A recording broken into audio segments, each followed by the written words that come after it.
નમસ્તે ખેડૂત મિત્રો, કિસાન સંવાદ ચેનલમાં હું સુરેશ ગાંગાણી આપનું હાર્દિક સ્વાગત કરું છું। ખેડૂત મિત્રો, વીજ કંપનીઓ ખેડૂતને વળતર આપ્યા વગર ખેડૂતની જે માલિકીની જમીન છે તેમાં વીજ પોલ ઊભા કરી રહી છે।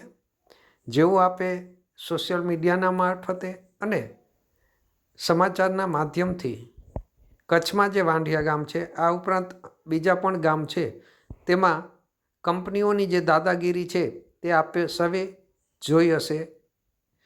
તો આવી જ રીતે જામનગર જિલ્લામાં અને વાવ થરાદમાંથી પણ અનેક વીજ લાઈનો નીકળવાની છે। તો આ બાબત કલેક્ટર સાહેબને આવેદનપત્ર આપવાનું છે જામનગર જિલ્લા અને વાવ થરાદમાં। તો શું છે વિગત તે આપને આગળ આ વિડીયોમાં જોઈએ। ગુજરાત કિસાન સંઘર્ષ સમિતિ દ્વારા જેમના કન્વીનર છે જયેશભાઈ પટેલ, ડાયાભાઈ ગજેરાએ આહવાન કર્યું છે કે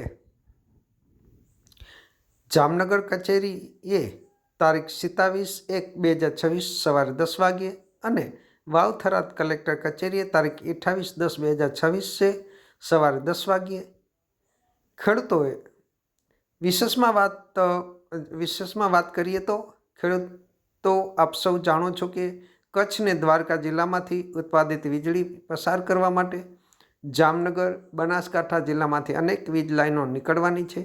તેની શરૂઆત અત્યારે થઈ ગઈ છે। જામનગર જિલ્લામાં 765 kVની 2 લાઈનો, 220 kVની 4 લાઈનો, 440 kVની 2 લાઈનો પસાર થઈ રહી છે। એવી જ રીતે બનાસકાંઠામાં પણ રાધા નેસડાથી મુઠેડા 765 kVની લાઈન, બીજી 220 kVની લાઈનોના કામ ચાલુ છે અને આવતા 3 વર્ષમાં બીજી અનેક લાઈનો નીકળવાની છે। ત્યારે જો અત્યારથી જ આપણે સંગઠિત થઈને આ મહાકાય રાક્ષસી કંપનીઓનો સામનો નહીં કરીએ તો આવનાર દિવસો આપણા માટે અઘરા હશે। માટે અત્યારથી જ આ કંપનીઓ સામે લડતનું રણશીંગું ફૂંકવું જરૂરી છે। તો બંને જિલ્લાના ખેડૂતોએ વિનંતી છે કે ખેડૂત ભાઈઓને વિનંતી છે કે નક્કી કરેલી તારીખે અને સમયે સ્થળે ઉપસ્થિત રહેવા અને ખેડૂતોની લડતને મજબૂતી આપવા આપ સૌને મોટી સંખ્યામાં ઉપસ્થિત રહો તેવું ભાવભર્યું આમંત્રણ સાથે આહવાન અને હાકલ છે। લિખિતન ગુજરાત કિસાન સંઘર્ષ સમિતિ કન્વીનર જયેશભાઈ પટેલ, ડાયાભાઈ ગજેરા। જે આ પોસ્ટ ખેડૂત આગેવાન પાલભાઈ આંબલીએ પોતાના ફેસબુક ઉપર મૂકી અને આહવાન કર્યું છે।